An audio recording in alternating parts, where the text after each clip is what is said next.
افضل صلواتك بعدد معلوماتك وبارك وسلم۔ پھر تصور شہنشاہ کونین کا دل میں میرے بسد احترام آ گیا۔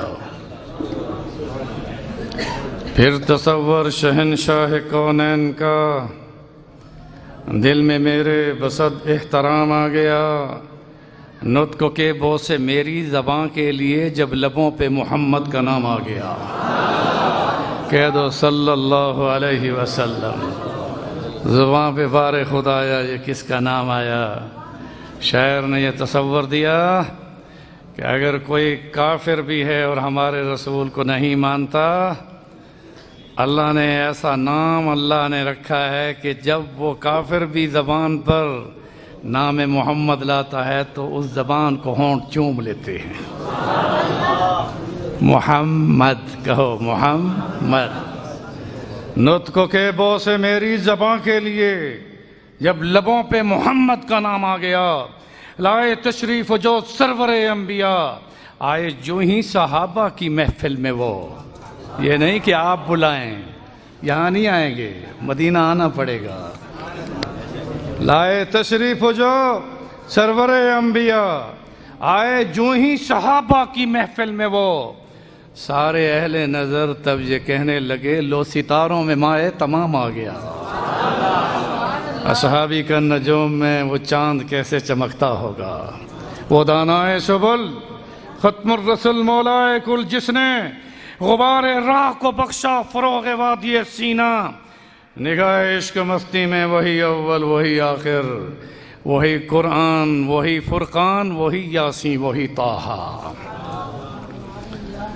فضیلت الشیخ حضرت مولانا حماد صاحب دامت برکاتہم عالیہ، علماء کرام، مشائخ عظام، جامع علوم شرعیہ کے فضلاء، جن کے سامنے بخاری شریف پڑھی ہے، اور آج شیخ الحدیث حضرت مولانا عبدالرؤوف صاحب دامت برکاتہم عالیہ انہیں آخری سبق بھی پڑھائیں گے۔ حدیث طلباء کرام، یہ 6 لاکھ احادیث میں سے منتخب 7,000 اور کچھ حدیثوں پر صحیح البخاری، جس کی ایک ایک حدیث کے لکھنے میں محمد بن اسماعیل بن ابراہیم بن مغیرہ امام بخاری رحمۃ اللہ علیہ نے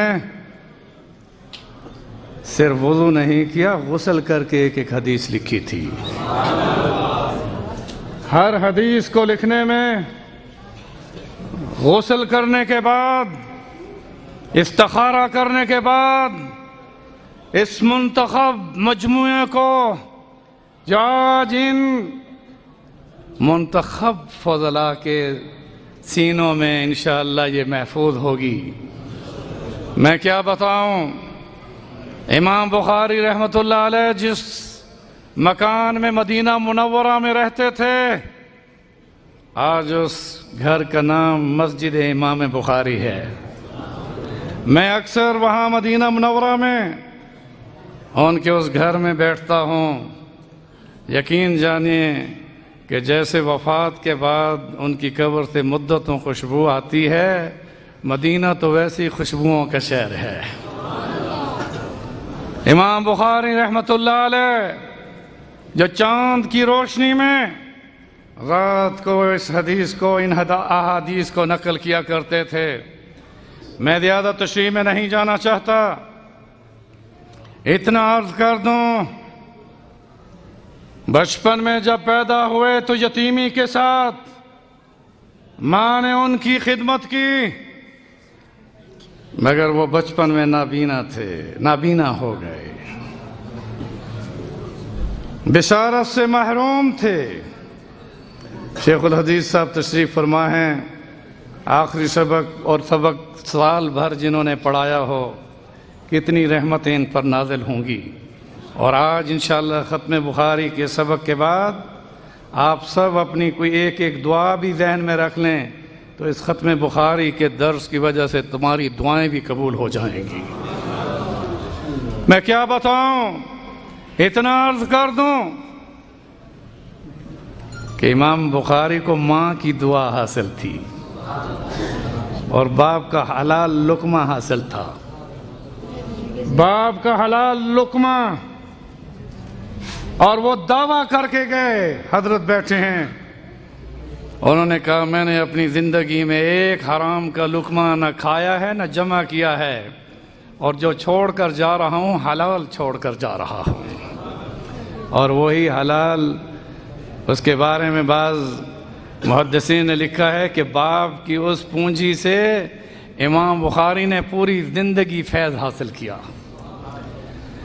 میرے دوستوں اور بزرگوں, وہ ماں رات کو اٹھ کر ہاتھ اٹھا کر دعا مانگتی تھی کہ اللہ یہ میرا بچہ یتیمی میں پیدا ہوا ہے, اس کی زبان پر قرآن جاری ہے, اس کا سینہ بصیرت سے منور ہو رہا ہے, تو اسے آنکھ کی بصارت بھی عطا فرما. بچپن سے قرآن بہت پڑھتے تھے, اور دعا بھی انہوں نے ایسی کی کہ بصیرت کے ساتھ بصارت عطا فرما. عزیز طلباء کرام, وہ ماں سوئی ہوئی ہے اور خواب میں حضرت ابراہیم خلیل اللہ کی زیارت ہوئی, تو انہوں نے یوں کہہ کے فرمایا, لو تجھے مبارک ہو جو تو دعا مانگا کرتی تھی, رب نے اس دعا کی برکت سے تیرے بیٹے کو بینائی دے دی. یعنی بشارت دی کہ تیرے بیٹے کو بینائی دے دی. جب وہ صبح تہجد کی آنکھ اس کی کھلی تو حضرت امام بخاری, جو بچپن میں جن کا نام محمد بن اسماعیل بن ابراہیم بن مغیرہ تھا, وہ اپنی اس چھوٹی ننھی منی عمر کے ساتھ اپنی اماں کو اپنی آنکھوں سے دیکھ کر کہہ رہے تھے کہ بینائی آ گئی. میرے دوستوں اور بزرگوں, اللہ نے ان کے سینے کو کتنا منور کیا.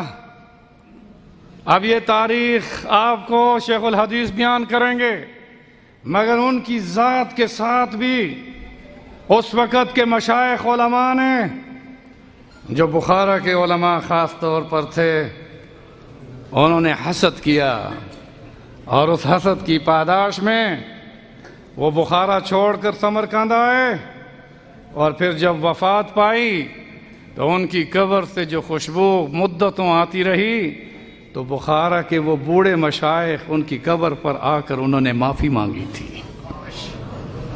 مگر یہ حسد یہ ہمیشہ سے ہے اور رہتا ہے, اور خاص طور پر علماء کے درمیان آ جائے تو پھر بڑا ایک کٹھن مشکل مرحلہ ہے. میرے دوستو, میں کس موضوع سے بات کو شروع کروں؟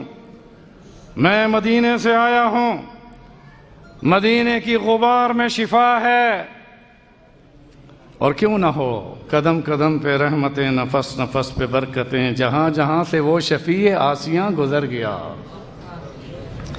وہاں ہے روت اوج تک جہاں نظر نہیں پڑی, وہی شہر ہوئی جہاں جہاں گزر گیا.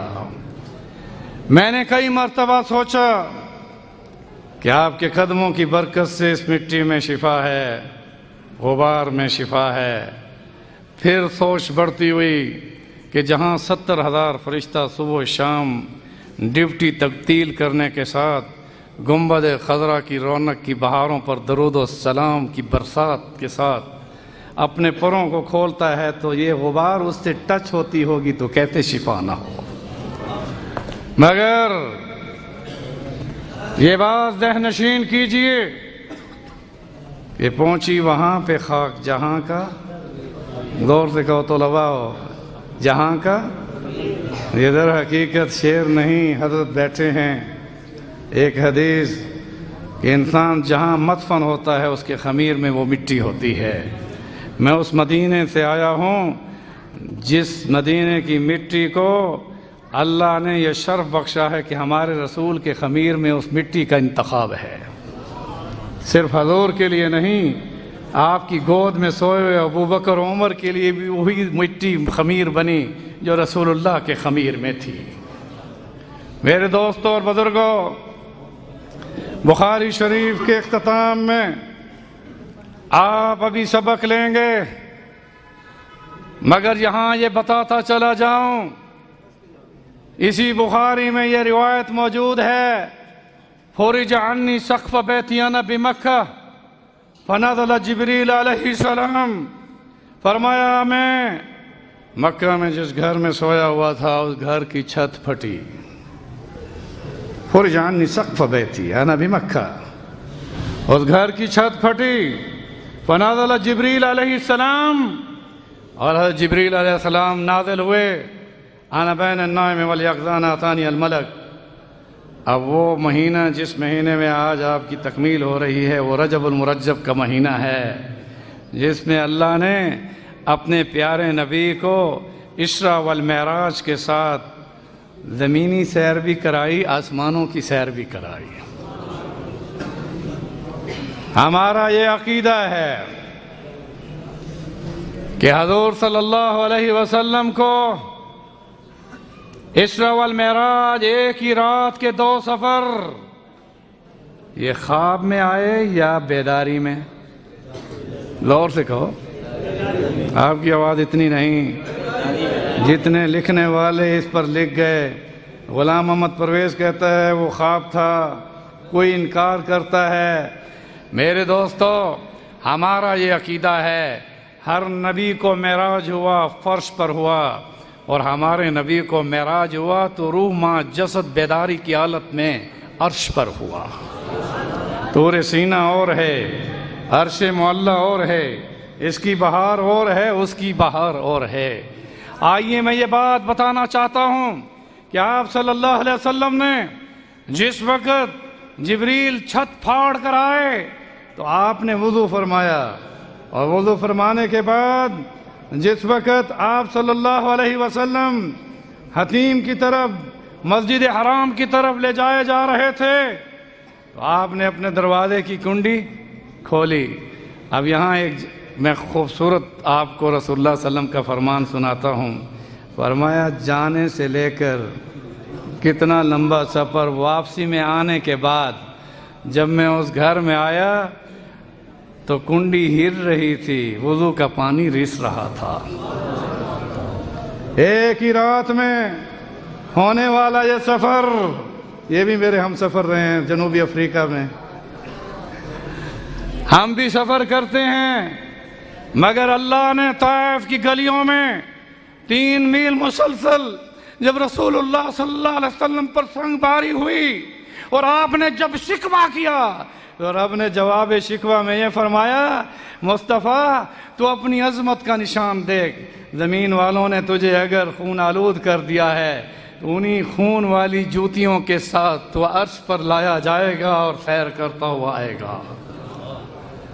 میرے دوستو، حضور حتیم میں لائے گئے، میں وہاں اکثر سوچتا ہوں کہ جبریل جو چھت پھاڑ کے آ سکتا تھا، شیخ الحدیث صاحب مولانا عبدالرؤوف صاحب، اگر وہ چھت پھاڑ کے آ سکتا ہے تو کیا وہ ملتزم کا دروازہ نہیں کھول سکتا تھا؟ بولو، باب ملتزم اگر اس کی چابی عثمان نامی اس وقت وہ کلید کعبہ جس کے پاس تھی، اور ایک مرتبہ رسالت مآب صلی اللہ علیہ وسلم نے اس سے یوں مخاطب کیا کہ میرے لیے یہ ملتزم باب ملتزم کھولو، میں اس میں اللہ کی عبادت کرنا چاہتا ہوں، تو اس نے کہا یہ کیسے ہو سکتا ہے کہ میں آپ کے لیے یہ دروازہ کھولوں؟ آپ نے فرمایا مجھے دے دو چابی، میں کھولتا ہوں۔ اس نے کہا یہ چابی آپ مانگ رہے ہیں، یہ چابی تو تب آپ کو ملے گی جب قریش مر چکے ہوں گے۔ خاموش رہیں، اوپر بیٹھنے والے بولے نہیں، یہ چابی تب ملے گی جب قریش، بولو، مگر فتح مکہ کے موقع پر جب حضور صلی اللہ علیہ وسلم اپنے ہاتھ میں نیزہ لے کر، ڈبل زرہ پہن کر، لوہے کی ٹوپی پہن کر، جال حق و زہق الباطل، آپ جب مکہ میں داخل ہوئے اور اس کے بعد بتوں کو توڑا، بلکہ خوبصورت جملہ دوں، یہ بھی معجزہ تھا کہ اپنے اس نیزے سے جس کو آگے سے مارتے تھے وہ پیچھے گرتا تھا، جسے پیچھے سے مارتے تھے وہ آگے گرتا تھا۔ حبل توڑ دیا۔ ان بتوں کو توڑنے کے بعد آپ نے بلال کو اس خانہ کعبہ کی چھت پر کھڑے ہونے کا حکم کرتے ہوئے فرمایا اذان دو، تو تاریخ یہ بتاتی ہے کہ خانہ کعبہ کی دیواروں پر ابراہیم خلیل اللہ نے اذان دی تھی اور خانہ کعبہ کی چھت پر رسول اللہ کے غلام بلال نے اذان دی تھی۔ ایک بہت بڑا جملہ ہے، آگے سنیے۔ اس کے بعد آپ نے فرمایا اے نا عثمان، عثمان کہاں ہے؟ وہ عثمان بن عفان نہیں، وہ جس کے پاس کعبہ کی چابی تھی۔ اب وہ جناب اس وقت اس نے پناہ بھی اسی بیت اللہ میں لی، کیونکہ حضور نے فرمایا جو بیت اللہ میں آ جائے اس کو بھی پناہ، جو ابو سفیان کے گھر میں بھی چلا جائے اس کو بھی، اور جو اپنے گھر میں دروازہ بند کر کے بیٹھ جائے اس کو بھی۔ اور پھر عام اعلان بھی کر دیا تھا کہ آج کسی پر کوئی انتقامی کارروائی نہیں ہوگی۔ اب میں اس طرف نہیں جانا چاہتا۔ جب عثمان آیا ٹانگیں کانپ رہی تھیں، حضور صلی اللہ علیہ وسلم نے اسے کہا آتی نہیں مفتاح، مجھے اب چابی دو۔ اور اس نے اب ہمیشہ اپنی چابی کو ایک زنجیر میں اپنے سینے کے ساتھ لگایا ہوتا تھا، اس کے سینے کے اوپر وہ چابی ہوتی تھی۔ اس نے اپنے سر سے وہ زنجیر اتار کر چابی والی حضور صلی اللہ علیہ وسلم کے دست اقدس میں جب پیش کی تو حضور کا یہ پہلا دفعہ یہ معاملہ صحابہ نے دیکھا۔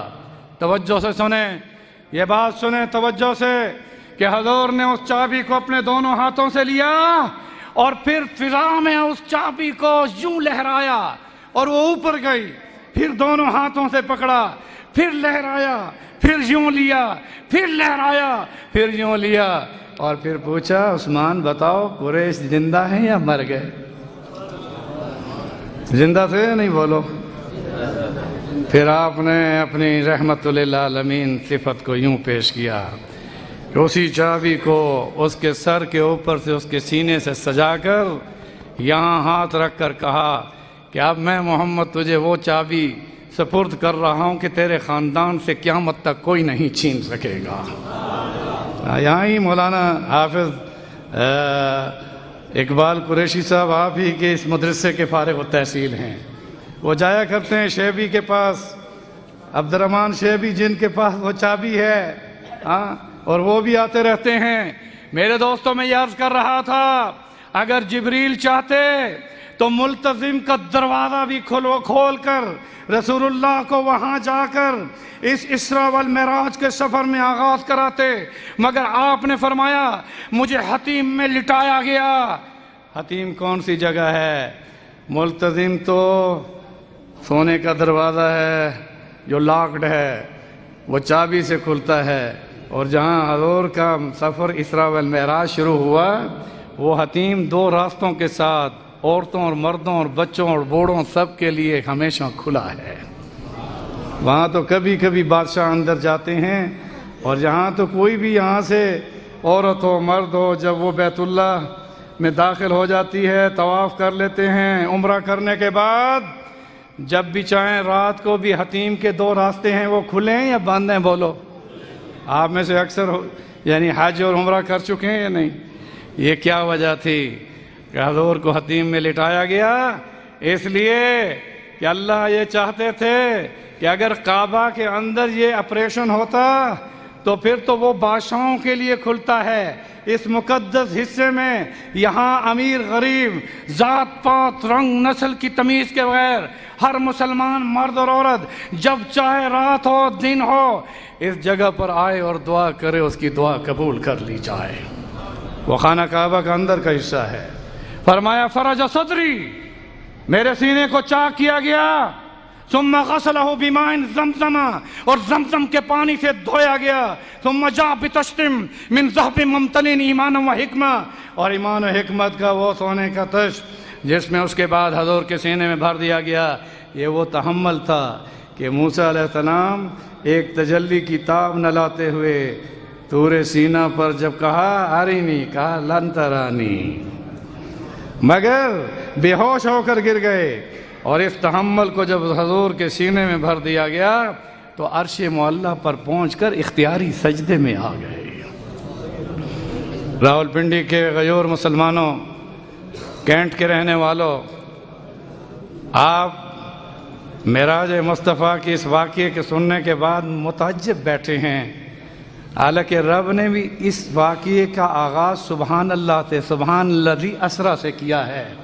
میں تو فضلاء پر بھی بڑا دیکھ رہا ہوں کہ اتنی عظیم بات میں نے کہی پھر بھی سبحان اللہ زبان پہ نہیں آیا، اور نعت خان آپ کو بہت کچھ سناتے ہیں اور سبحان اللہ کہلواتے ہیں، اور ایسی سبحان اللہ جہاں وہ بر وقت ہوتی نہیں، اور جو وقت پر سبحان اللہ ہے وہ یہی ہے، سبحان الذی اسریٰ بعبدہ لیلا من المسجد الحرام الی المسجد الاقصی۔ فرمایا اسراء والمعراج کو عقل سے نہ سوچنا، وہ سبحان ذات، وہ پاک ذات، وہ قدرت والی ذات، وہ قادر ذات، عقل کا اس سے تعلق نہیں۔ وہ سبحان، تم سبحان کی تسبیح کب پڑھتے ہو؟ جب سجدے میں جاتے ہو، اپنے دونوں ہتھیلیوں کو، انگلیوں کو زمین کے ساتھ ٹیک دیتے ہو، یہ انگلیاں بھی سجدہ کر رہی ہوتی ہیں، یہ ماتھا بھی سجدہ کر رہا ہوتا ہے، یہ ناک، جبین و نیاز جھک کر کس کا سجدہ کرتی ہے؟ ذرا زور سے بولو اور بڑے ہوش سے بولو۔ اور یہ دو گھٹنے جب ٹیکتے ہو اور پاؤں کی انگلیوں کو بھی زمین سے لگاتے ہو، تو رب نے اور تسبیح نہیں کہی، کہا یہ تسبیح پڑھو۔ جب آیت نازل ہوئی سبح اسم ربک الاعلی، اللہ کے پیارے نبی نے فرمایا میرے رب نے مجھے سجدے کی تسبیح عطا کر دی۔ سبحان ربی اب زور سے پڑھ دو، سبحان ربی یاد رکھنا اس سبق کو، یہ تسبیح ہمیں اس طرف دعوت فکر دیتی ہے۔ جب سجدے میں یہ تسبیح پڑھا کرو تو اس فکر کے ساتھ کہ یہ اعلیٰ چہرہ کسی ادنا کے آگے نہیں جھک سکتا، جھکے گا تو رب اعلیٰ کے آگے جھکے گا، کیونکہ اس چہرے کو رب نے اپنے ہاتھ سے بنایا۔ آدم کے چہرے کو بولو ہاتھ سے بنایا۔ جبریل سے اللہ نے فرمایا، وقت زیادہ تو نہیں ہو رہا، جبریل سے اللہ نے فرمایا آدم کی تخلیق میں، ارتقاء انسانی میں، زمین میں مٹی کے ذروں کو اکٹھا کر کے اس کو گارا بنا کر خلق الانسان من صلصال، عناصر اربعہ کا ذکر سورۃ رحمان میں ہے۔ خلق الانسان، اس انسان کی تخلیق میں صلصال گارا بنا، مٹی اصل ہے خمیر، اس میں پانی ڈالا گیا، گارا بنا، اسے اچھے سانچے میں جبریل نے اس کے پاؤں سے لے کر یہ بازو سمیت یہ سر بھی جب بنایا تو اللہ نے فرمایا جبریل سارا جسم تم اپنے ہاتھ سے بنا لو، اسے خشک ہوا میں کر لو، آگ سے تپا لو، اور زمین سے بے روح اس پتلے کو اٹھا کر جنت میں لاؤ، میں خود اس کے چہرے کو اپنے ہاتھ سے بناؤں گا۔ جب یہ چہرہ بغیر چہرے کے، یہ جسد، یہ پتلا آدم کا، اب یہ حضرت شیخ الحدیث صاحب آپ کو بتائیں گے کتنا لمبا قد تھا۔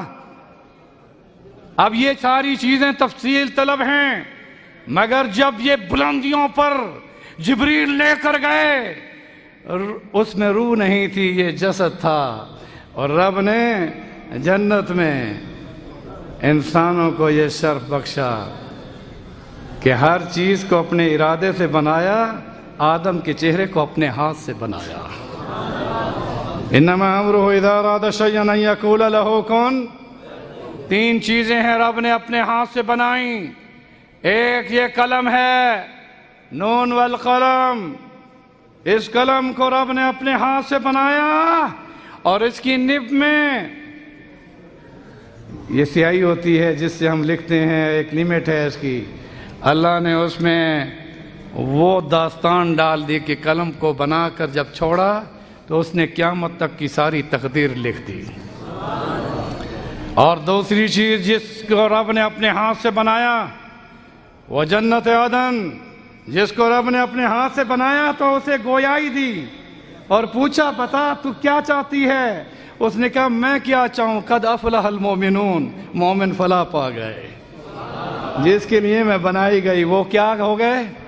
بولو کینٹ والے ہو پتہ نہیں، اس لیے کہتا ہوں شہری بن کر بیٹھو۔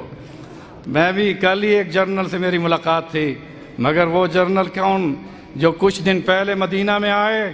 میں جب لاہور پہنچا انہوں نے مجھے کہا نہیں آپ نے میرے پاس آنا ہے۔ میں گیا ہوں، ضرور کل ان سے ملا ہوں، مگر وہ حاضر جرنل جب مدینہ منورہ میں آئے اور پھر 4 گھنٹے ہم اکٹھے رہے، مگر میں پاک فوج کو سلام پیش کرتا ہوں کہ جس نے ایک ایسی تاریخ ثبت کر دی کہ جب باب السلام سے نماز کے وقفے میں کوئی بھی وہاں نہیں ہوتا، اس خالی فرش پر چلتے ہوئے فوج کی نگرانی میں وہ جنرل صاحب جب مواجہ شریف کے سامنے پہنچے تو انہوں نے جا کر سلوٹ کیا۔ ہمارے ملک کے جنرل نے روز اقدس پر جا کر سلوٹ کیا، پھر کھڑے ہو کر درود و سلام پڑھا۔ میں نے پوچھا جنرل صاحب وہ سلوٹ جب آپ نے کیا تو کیا تصور تھا؟ اس نے کہا میری ساری جرنیلی نکل گئی، میں نے سلوٹ کرتے ہوئے کہا میں آپ کا ایک سپاہی اپنے جرنیل اعظم کو سلام کر رہا ہوں۔ اب نعرہ لگا دو، نعرہ تکبیر، تاج و تخت ختم نبوت۔ پابندی تو نہیں ہے یہاں تکبیر کے نعرے کی پابندی ہے؟ فضلاء کے لیے پابندی ہوگی کیونکہ بخاری شریف آگے پڑھی ہے۔ بخاری شریف والو، یہ نعرہ وہ ہے، یہ نعرہ وہ ہے جب رسول اللہ صلی اللہ علیہ وسلم آسمانوں کی سیر کرنے کے بعد، جنت کی سیر فرمانے کے بعد، اس کے بعد سدرۃ المنتہا کی ان بلندیوں پر جب پہنچ گئے تو وہاں رف سواری پر جب بٹھائے گئے تو آپ نے فرمایا میری سواری، میری طرف توجہ کریں، میری سواری بلندیوں پر جا رہی تھی، جنت نیچے تھی، جنت بولو، جنت نیچے تھی، آسمان نیچے تھے، فرش تو زمین تو ویسے بھی نیچے، یہ تو چھوٹا سا حصہ ہے۔ یہ مولانا بیٹھے ہیں 8 گھنٹے کی مسافت، آپ ابھی ہوائی جہاز پر بیٹھے ہیں، ہاں تو کیپ ٹاؤن جائیں، وہاں پر لکھا ہوا ہے دنیا کی ٹوپی، وہاں پر ایک پتھر ہے، سمندر کا پانی اس سے ٹکراتا ہے۔ ہم اکٹھے تھے، یاد ہے، جس میں مولانا عبدالحفیظ مکی صاحب، سید کفیل احمد کفیل بخاری صاحب اور بڑے بڑے علماء تھے۔ مولانا احمد لدھیانوی کو بھی ہم ساتھ لے کر گئے تھے کیونکہ ان کے سفر کی ممانعت تھی۔ ہم نے کہا لو سرکاری طور پر لے چلتے ہیں۔ میرے دوستو، اس چٹان پر کھڑے ہو کر میں نے تکبیر کا نعرہ لگایا اور مشائخ کی زبان سے اللہ اکبر ایسا گونجا کہ تم یہاں جامع علوم شریعہ میں وہ جواب نہیں دے رہے جو ان سمندر کی لہروں کو ہمارے مشائخ نے بتایا۔ اللہ اکبر، اب زور سے کہو، خوف سے ہٹ کر کہو۔ یہ نعرہ صرف ہمارا نہیں، فوج کا بھی ہے، کہو اللہ اکبر۔ آپ صلی اللہ علیہ وسلم نے فرمایا جب میری وہ سواری زمینی سفر میں براق تھی، زمینی سفر میں براق تھی، آسمانی سفر میں سیڑھی تھی جو سونے اور چاندی کی تھی۔ یہ لوگ غلط فوٹو دکھاتے ہیں، خچر نما یعنی گدھا دکھاتے ہیں جو اڑتا ہوا آسمان کی طرف جا رہا ہے، وہ زمینی سفر میں براق تھی۔ آسمانی سفر میں حضور نے فرمایا اقصیٰ میں نے تمام نبیوں کی جب امامت کر لی اور پھر میرا سفر اب اسراء سے معراج کی طرف تھا۔ اسراء زمینی سفر ہے، اسراء بولو زمینی سفر ہے۔ سبحان الذی اسریٰ بعبدہ لیلا من المسجد الحرام الی المسجد الاقصیٰ، اس اللہ نے فرمایا پاک ہے وہ ذات جس نے اپنے بندے کو رات کے ایک حصے میں مسجد حرام سے مسجد اقصیٰ کی، زور سے بولو، سیر سے منع نہیں کیا گیا۔ شیخ الحدیث صاحب بھی سیر فرماتے ہوں گے۔ اللہ نے فرمایا طائف کی گلیوں میں آپ کو پتھر لگے، لو ہم آپ کو سیر کراتے ہیں، غم بھول جاؤ۔ اس کے بعد اس سیر میں حضور پھر اس کے بعد سیڑھی پر، سونے کی سیڑھی پر قدم رکھا۔ وہ آسمان اول، آسمان دوم، 7 آسمانوں سے ہوتے ہوئے پھر جنت میں آپ نے سیر فرمائی، پھر رف سواری پر بیٹھے اور اس کے بعد فرمایا کہ اب مخلوق نیچے اور رب نے مجھے اوپر بلا لیا اور اس میں مخلوق کا ذکر بھی اپنے ساتھ لے کر جا رہا تھا۔ اس میں فرمایا کہ جب مخلوق کے ذکر میں تھا سبحان اللہ پڑھ دو، یہ حدیث ہے، میں آپ کو حدیث کی روشنی سے بتا رہا ہوں۔ آپ نے فرمایا ان بلندیوں پر جاتے ہوئے جب میں نے مخلوق کی تسبیح میں سبحان اللہ سنا تو رب نے جواب میں فرمایا مجدنی عبدی۔ پھر الحمدللہ کی تسبیح آئی تو رب نے جواب کیا دیا؟ حمدنی عبدی۔ زور سے پڑھ دو، رب کا جواب ہے، کہو الحمدللہ۔ آج بھی یہی جواب ہے، میرے بندے نے میری تعریف کی۔ مگر جب مخلوق میں تکبیر آئی تو رب جوش میں آ کر کہنے لگے کہ فرشتوں گواہ رہ جاؤ، اس بندے نے جو نعرہ لگایا سچ لگایا۔ اب لگاؤ، اب لگاؤ، اب تو میں نے سچ نعرہ بتا دیا۔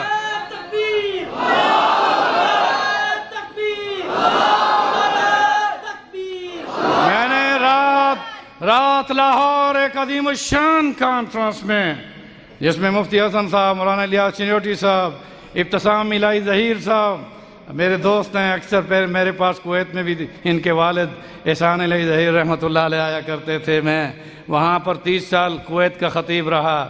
اگر میں عربی میں چاہوں تو پھر عربی میں خطاب کر کے سناتا ہوں، مگر یہ بات سن لو کہ لاہوریوں کا جذبہ جو ہے وہ بڑا عظیم ہے۔ جب انہوں نے نعرے لگائے میں نے کہا واقعی 10,000 شہید ہوئے، اب تم بھی شہادت لینے کے لیے تیار بیٹھے ہو، اب لگاؤ نعرہ، لگاؤ نا نعرہ۔ اب نہیں لگاؤ گے؟ ارے اس نعرے کے بارے میں سن لو، جب انسان احرام کی حالت میں ہوتا ہے، لبیک اللہم لبیک لبیک لا شریک لک لبیک ان الحمد والنعمت لک والملک لا شریک لک، رب فرماتے ہیں یہ تو نے میقات سے اس بار بار تلبیہ پڑھا، اب تم میرے گھر میں آنا تو حجر اسود کے سامنے ایک ہی نعرہ لگتا ہے، کہنا اللہ اکبر۔ اب زور سے کہو اللہ اکبر۔ مولانا حماد صاحب اور ان کے برادران کو سلام، جن کے والد محترم مولانا اسحاق صاحب نے یہاں ایک چھوٹی سی مسجد تھی، 18 سال کی عمر میں انہوں نے ایک چھوٹی ویران جس کی چھت نہیں تھی، اور 18 سال میں یہاں آنے کے بعد اپنی عمر کا حصہ دیکھو، اس گلشن کو ایسے تعمیر کیا کہ آج یہاں پھول ہیں، آج یہاں فضلاء کا نور ہے، یہاں تجوید کی کلاس ہے، یہاں پر جامع علوم شریعہ پوری دنیا میں اس ادارے کے شاگرد ہیں۔ یہ کیا ہو رہا ہے؟ کیوں کہ انہوں نے اس ویران چھوٹی سی مسجد میں آ کر اذان کے ساتھ اقامت بھی پڑھی، نمازیں بھی پڑھی، ان میں ایک ہی نعرہ تھا، کہو اللہ اکبر۔ ہم نہیں شان سمجھتے۔ اب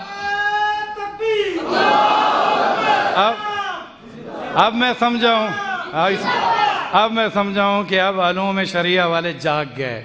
ارے مولانا صاحب بڑی نصیحت کر رہے تھے کہ یوں رہو، ایسے انہیں ڈرایا کہ نعرے سے بھی باز ہو گئے۔ حضرت ایسا نہ ڈرایا کرے، انشاءاللہ بڑے نڈر ہیں، انشاءاللہ آپ کی نصیحتوں پر بھی عمل کریں گے، اور جہاں ضرورت پڑے گی اسلام اور ختم نبوت کے لیے جان بھی دیں گے۔ ہم اس نعرے کے ساتھ زندہ ہیں۔ میں نے رات لاہور میں بھی کہا محمد کی غلامی دین حق کی شرط اول ہے، اسی میں ہو اگر خامی تو سب کچھ نامکمل ہے۔ ہم آزاد نہیں، ہم غلام ہیں، ہمارا جسم ہماری مرضی پر نہیں رب کی مرضی پر چلتا ہے۔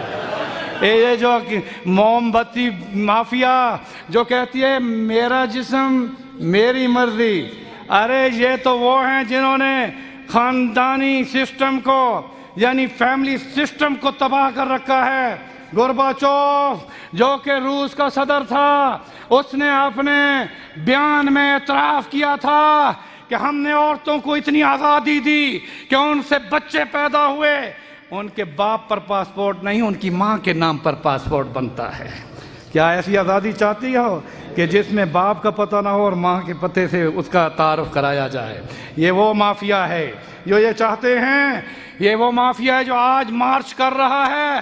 میں نے کل لاہور میں بھی کہا ان 1% بھی نہیں بلکہ 1% بھی نہیں، یہ ہمارے 99% باحیا عورتوں کی نمائندگی کرنے کا حق رکھتی ہیں؟ زور سے کہو۔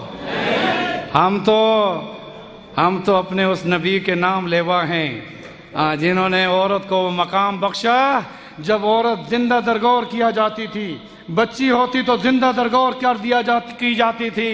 ارے چلو یہ تو مصطفیٰ کا ایک عمل تھا، اور رب نے اس عورت کو کیا مقام دیا؟ آدم کی مٹی جبریل نے اکٹھی کی، اور پتلا کس نے بنایا؟ جبریل نے۔ اور چہرہ کس نے بنایا؟ مگر تخلیق میں زمین بھی ہے، آسمانوں کے اوپر جنت، 7 آسمانوں کے اوپر جنت ہے۔ جنت کہاں ہے؟ اور اس میں روح آدم کو کہاں پھونکی گئی؟ مگر میں نے رات بھی لاہور والوں سے کہا، لاہوریوں اپنے گھروں میں جا کر عورت سے کہنا کہ تمہاری تو پوری تخلیق ہی جنت میں ہوئی ہے، پوری تخلیق۔ انما امرؤ اذا اراد شیئا ان یقول له کن فیکون۔ آدم کی پسلیوں سے حوا نکلی تو آدم اس وقت زمین پر تھے یا آسمانوں کی بلندیوں پر جنت میں تھے؟ اچھا، اس کی تخلیق میں کی مٹی کوئی اس نے جمع کی تھی؟ اس نے حضرت جبریل نے۔ حدیث ہے پسلیوں سے نکلی۔ اب جب نکلی تو اللہ نے یہ نہیں کہا یہ تیری بیٹی ہے، انت وزوجک الجنہ، تیری بیوی ہے، لا تقربا هذه الشجرہ، اس جنت میں کھاؤ پیو، مگر اس شجر ممنونہ کے پاس، ارے وہ جنت جہاں ما تشتہی انفسکم ولکم فیہا ما تدعون، جنت میں ہر خواہش پوری ہوگی یا نہیں؟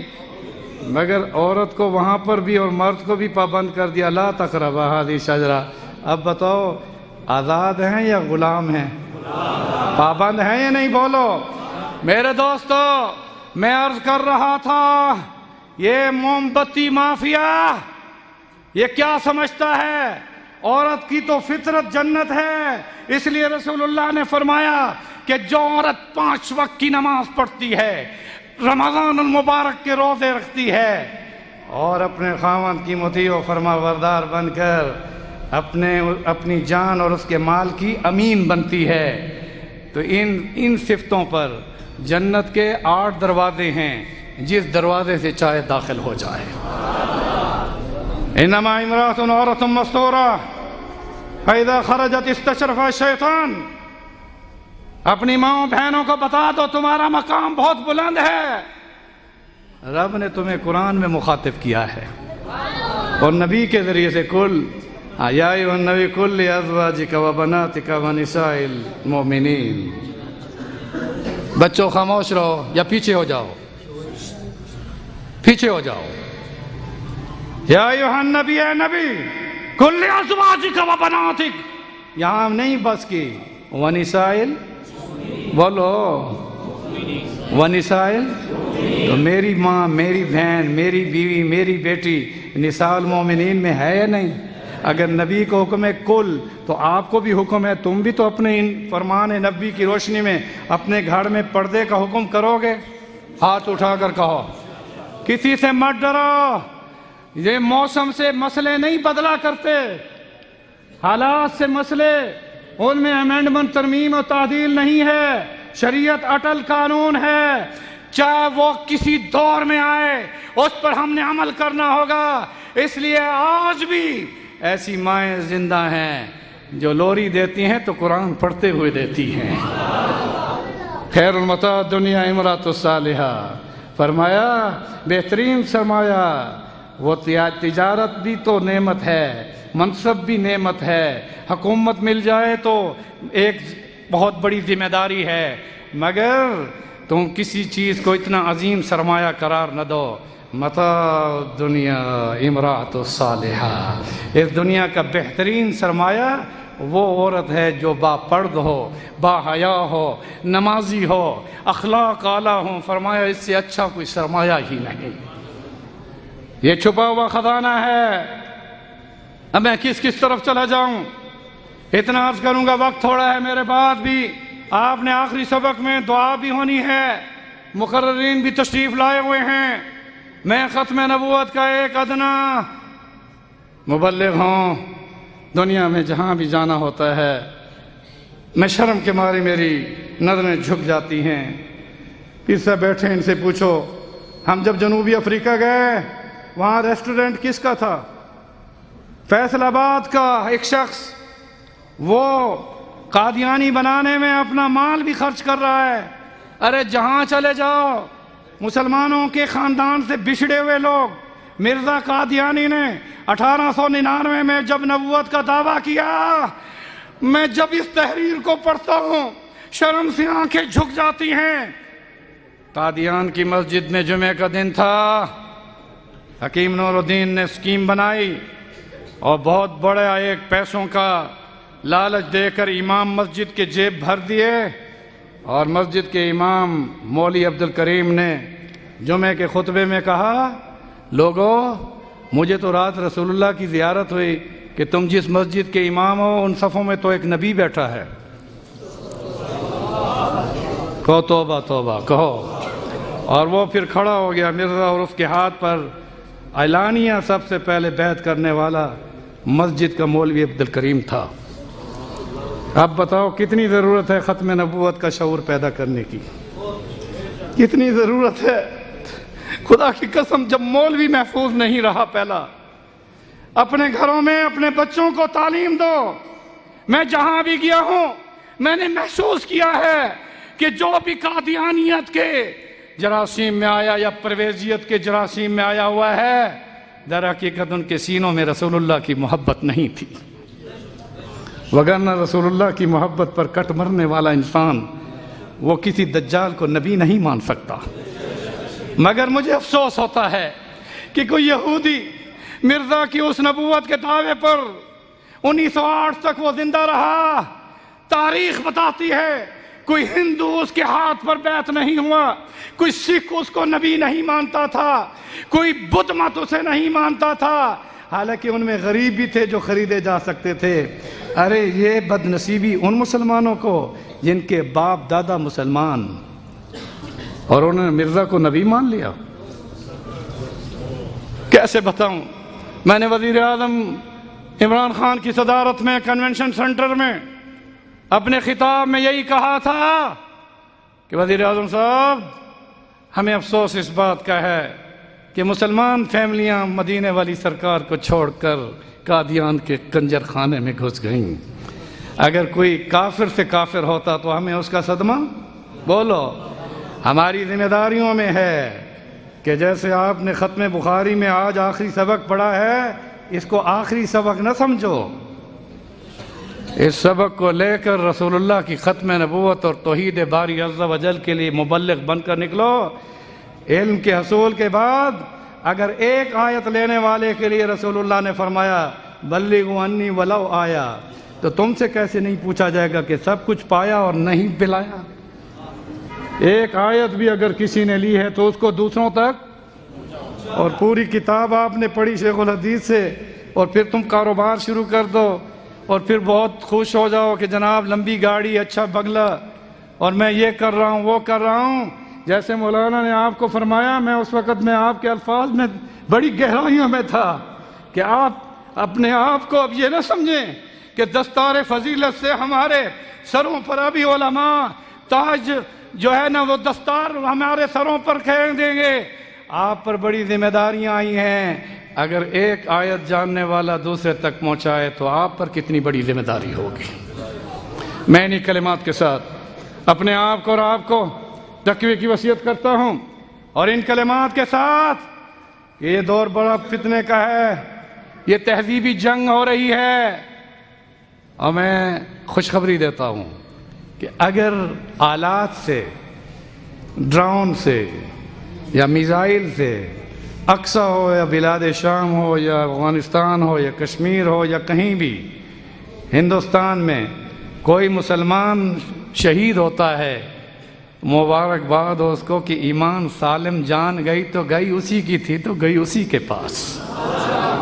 مگر تہذیبی جنگ میں جو سب سے بڑا خطرہ ہے مولانا، جس کا آپ ابھی ذکر کر رہے تھے، وہ یہ ہے کہ گھروں میں انٹرنیٹ، نیٹ، ڈش، پتہ نہیں کیا کیا چیزیں، اور آپ کہیں گے میرا بیٹا بڑی پڑھائی کر رہا ہے اور وہ جناب ویب سائٹ پر بیٹھا ہے، کہیں عریانی، فحاشی، چلو اس عمل کے ساتھ تو بے حیائی ہے، مگر کہیں ایسے نظریے کی جنگ پڑ رہا ہے کہ وہ اس کو پڑھتے پڑھتے کہتا ہے ایسے مولویوں نے قادیانیوں کو کافر کہا ہوا ہے، ان سے اچھا کون ہے؟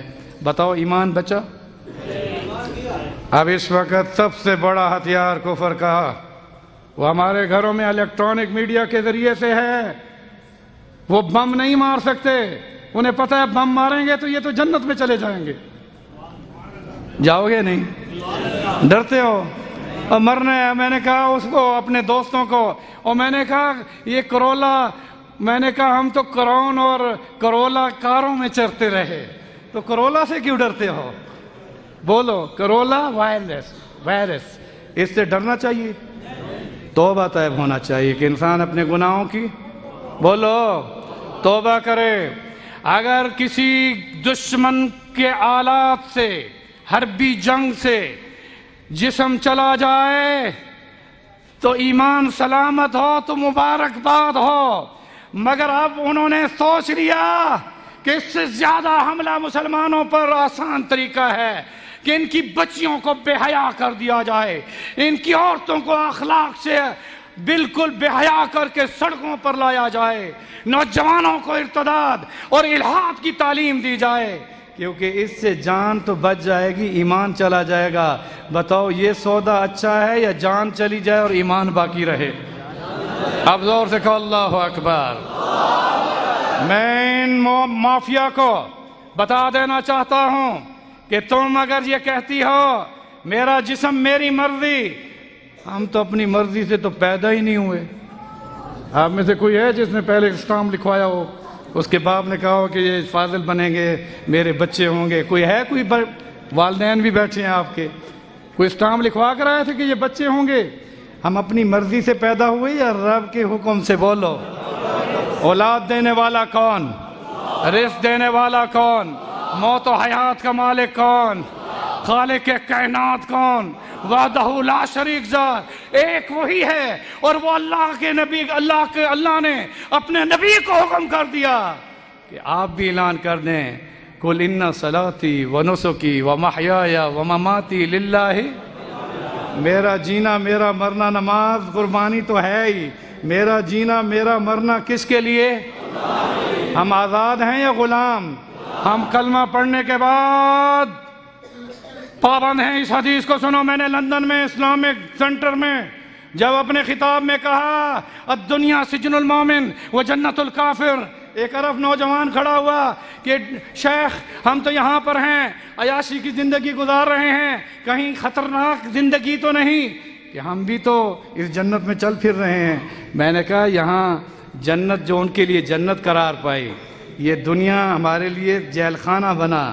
وہ اس سے مراد، سجن سے مراد یہ ہے کہ جیسے ایک قیدی قانون کا پابند ہوتا ہے، مسلمان چاہے جتنی خوشیوں میں رہے، جتنی اپنی حلال کے رزق میں پوری دنیا میں گھومے، مگر دنیا میں جہاں بھی جائے گا وہ رب کے حکم کے، زور سے کہو رب کا حکم کے، اسی کا نام سجن ہے۔